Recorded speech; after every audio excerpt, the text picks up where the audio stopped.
Bon, du coup, on va commencer par cette question. Donc là, on a les présidentielles qui vont arriver très bientôt, le premier tour.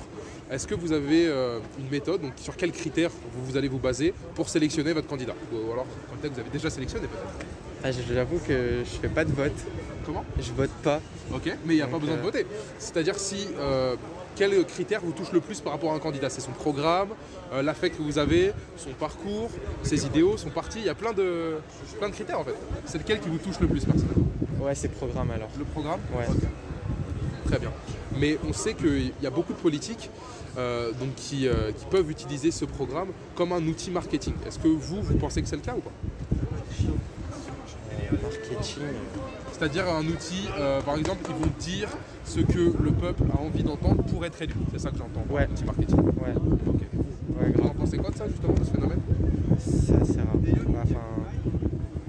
Il n'y a pas de bonne ou de mauvaise réponse. Hein. Ouais, non, mais je suis pas pour en fait ce genre de choses parce qu'en fait c'est vendu, c'est des fausses paroles. Ouais, C'est pas honnête. D'accord.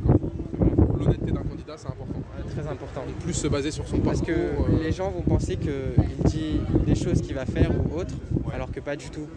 D'accord. Donc D'accord. Donc un moyen qui pourrait être utilisé donc, pour déceler l'honnêteté d'un candidat sera à travers un débat. Pour vous, le débat, il tient quelle place, il a quelle importance dans la politique? j'avoue, je sais pas.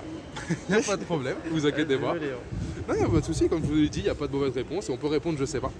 Donc on va continuer. Maintenant, on a de plus en plus de moyens de s'informer concernant la politique et même sur tous les autres sujets. Vous utilisez quels moyens pour vous informer vous? Les réseaux. Ok. Ouais, en vrai, il y a tout sur les réseaux. en particulier? Instagram, il y a D'accord. beaucoup de gens qui ripostent tout ce qui est dit par ceux qui se présentent. Donc on est informé. Très bien. Et justement, est-ce que vous pensez que c'est une bonne chose que les réseaux sociaux ils se politisent beaucoup plus maintenant? Ouais, carrément. Ok. Et pourquoi? Du coup, on peut tout avoir par rapport à eux et aller avoir l'avis de plein de gens et voilà. Ok, très bien. Donc ça ouvre encore plus le débat. Ouais. Ok, très bien, pas de souci.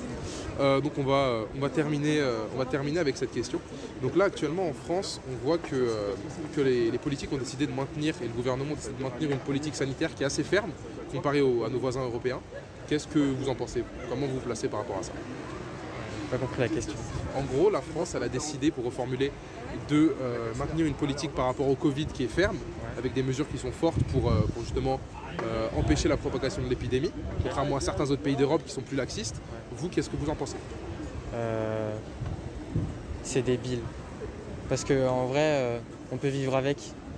Genre, en fait, c'est... Enfin, oui et non, mais on peut carrément vivre avec. Genre, comme l'Espagne, ils ont décidé de vivre avec et de retourner à la vie normale. Ok.